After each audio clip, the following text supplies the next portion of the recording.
अस्सलाम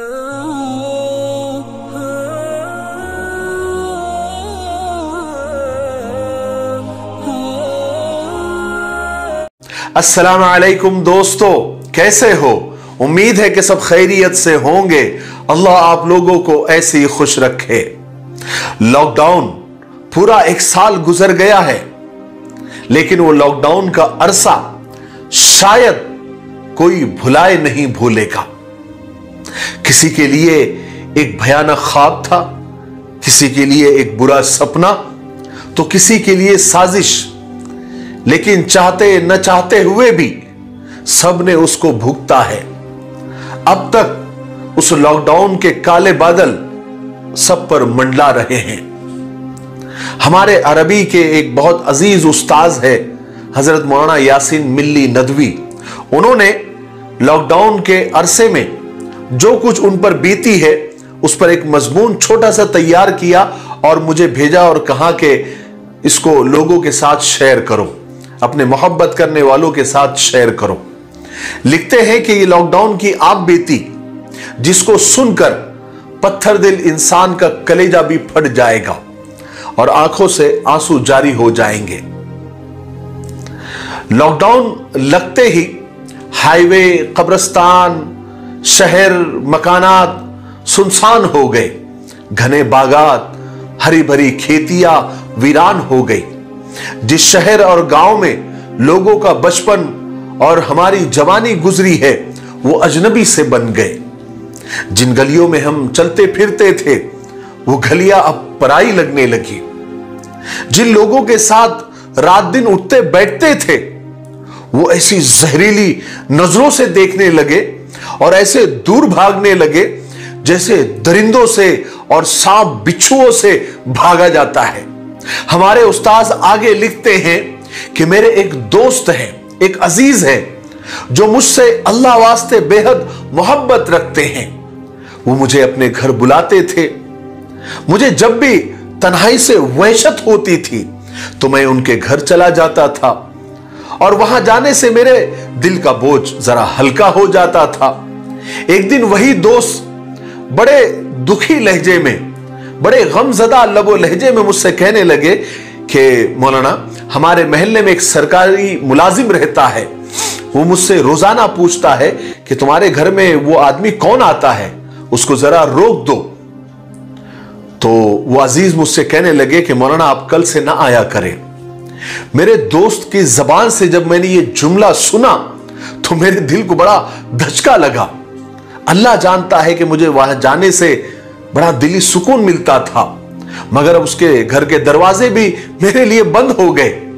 मगर मेरे पास खामोशी के सिवा कोई रास्ता नहीं था। मुझ पर और खौफतारी हो गया कि अगर वो मुलाजिम मेरे घर बीमारी की जांच के बहाने अगर आ गया और उस वक्त अगर मैंने गलती से छींक भी लिया तो वो मुझे क्वारंटाइन कर देंगे या कोविड सेंटर में दाखिल कर देंगे। तब उस सेंटर से सबको बड़ी वहशत होती थी, डर लगता था।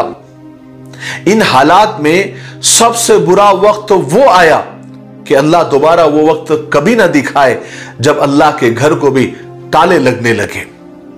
बहुत कोशिशों के बाद सिर्फ 3 लोग नमाज को जा सकते थे और 1 हफ्ते और अशरे के बाद तो एक बड़ी आफत यह आ गई जब मुखबिर पुलिस को खबरें देने लगे कि फलाने घर में नमाज हो रही है, फलाने घर में लोग जमा हो रहे हैं। तो पुलिस वालों की तरफ से और सख्ती होने लगी, वहां से डांटें आने लगी कि तुम्हारे घर में लोग जमा हो रहे हैं, हमको तुम पर कार्रवाई करनी पड़ेगी। अब अहले ईमान हैरान परेशान कि नमाज पढ़े तो कहां पढ़े। मुअज्जिन भी बड़ी धीमी धीमी और कांपती हुई आवाज में अजान देता था और फिर मस्जिद के दरवाजे बंद कर लेता था। कुछ नमाजी मस्जिद के दरवाजे तक आते और अल्लाह के घर का दरवाजा खटखटाते और कहते कि अल्लाह के वास्ते दरवाजा खोलो।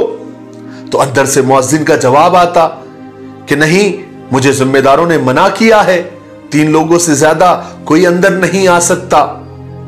लॉकडाउन के जमाने में जब मस्जिद में लोग नमाज पढ़ने के लिए जाते तो पुलिस वाले उन पर इतने डंडे बरसाते कि बाज लोग जख्मी हो जाते थे। आपने भी वो मंजर देखे होंगे। उनमें बच्चे, बूढ़े, बुजुर्ग सब शामिल थे। वो बेचारे मार खा लेते और मस्जिदों से सर झुकाए ऐसे निकलते गोया वो मस्जिदों से नहीं बल्कि शराब खानों से निकल रहे हो। वो नमाजी नहीं बल्कि शराबी, चोर, उचक्के, लफंगे हो। और मस्जिद के जिम्मेदार जब ये मंजर देखते, ये जुल्म सितम देखते, उसके बाद भले वो मुसलमानों को कैसे मस्जिद में आने देते। 5 वक्त की नमाजों का भी यही हाल, तरावी की नमाज का भी यही हाल, जुमा में भी यही हालात पेश आ रहे थे। इसी हाल में पूरा रमजान का महीना गुजर गया और पीर 25 मई 2020 ईद का दिन था। बेचारे ईमान वाले सुबह सवेरे ही इधर उधर दौड़ रहे थे कि उन्हें कहीं तो ईद की नमाज पढ़ने का मौका मिल जाए। ऐसे ही परेशान हाल एक दोस्त मुझे मिल गए। कहने लगे कि मौलाना आप ईद की नमाज कहां पढ़ाने वाले हैं? मैंने कहा कि मुझे नहीं पता। मेरे जवाब से वो पसोपेश में पड़ गए। मुझे डर था कि कहीं मैं उनको साथ ले जाता तो मैं जिसके मकान पर जा रहा हूं वो साहिब मकान कहीं नाराज नहीं हो जाते। बेचारे वो गरीब का चेहरा उतर गया, जिससे मुझे बड़ा दुख हुआ। और फिर ईद के दिन बड़े बूढ़ों में अफवाहों ने उनको परेशान कर दिया था।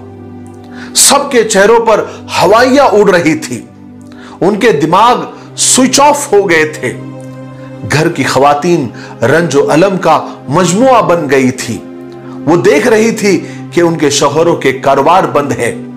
वो बिचारियां दुख की मारिया अपने शौहरों से क्या कहती और क्या करती तो क्या करती।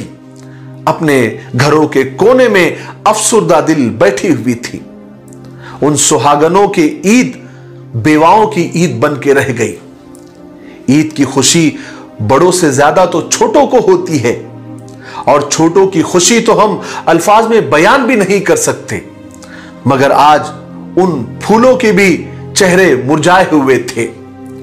वो डर और खौफ के मारे सब भूले हुए थे। वो आपस में बातें कर रहे थे कि आज भी पुलिस आएगी, आज भी ईद के दिन भी हमको मारेगी, हमारे अब्बू को मारेगी।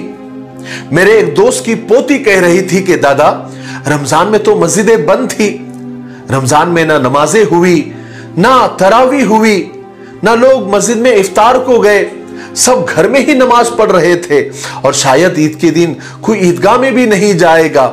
इसलिए दादा मैं अब नए कपड़े नहीं पहनूंगी, मुझे इस साल ईद के दिन आप कपड़े मत खरीदो बल्कि गरीबों में राशन तकसीम करवा दो।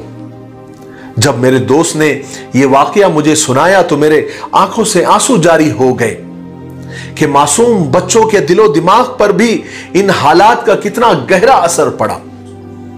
हमारे उस्ताद लिखते हैं कि लॉकडाउन की ये मेरी छोटी सी आप बीती है, मगर उस मजबूर बेबस दुखियारी मां का हादिसा कौन लिखेगा जिसने भूख और प्यास की शिद्दत से मजबूर होकर अपने मासूम बच्चों के साथ खुदकुशी कर ली। एक बेटे ने अपने बाप का और एक ने अपनी मां का खून कर डाला। हजारों लोगों ने गुर्बत और फाकों से तंग आकर खुदकुशियां कर ली। सैकड़ों मजदूर मर गए। कौन उन पर आंसू बहाएगा? कौन है जो उन यतीम बच्चों का सहारा बनेगा? कौन है जो उनकी फरियाद सुनेगा? बस हम दुआ करते हैं कि अल्लाह तबारक व तआला ऐसे हालात दोबारा इंसानियत को न बताए।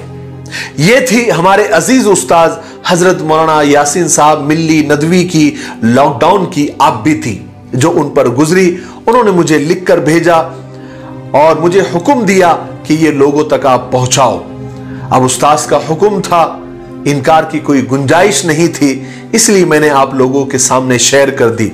अगर आपके पास भी लॉकडाउन की कोई ऐसी कहानी है जिससे लोगों को सबक मिले, सीखने को मिले और अल्लाह याद आ जाए, तो आप इस ईमेल आईडी पर जो अभी आपके स्क्रीन पर नजर आ रही है, आप उस पर हमें वो वाकया, वो किस्सा आप भेज सकते हैं। अगर हमें लगता है कि इस कहानी में और इस लॉकडाउन की आप बीती में लोगों को सीखने को बहुत कुछ मिलेगा तो हम जरूर लोगों तक उसे पहुंचाएंगे। तब तक मेरे लिए, पूरी उम्मत के लिए और पूरी इंसानियत के लिए खैर और भलाई की दुआ करते रहे। अस्सलामु अलैकुम व रहमतुल्लाहि व बरकातुहू।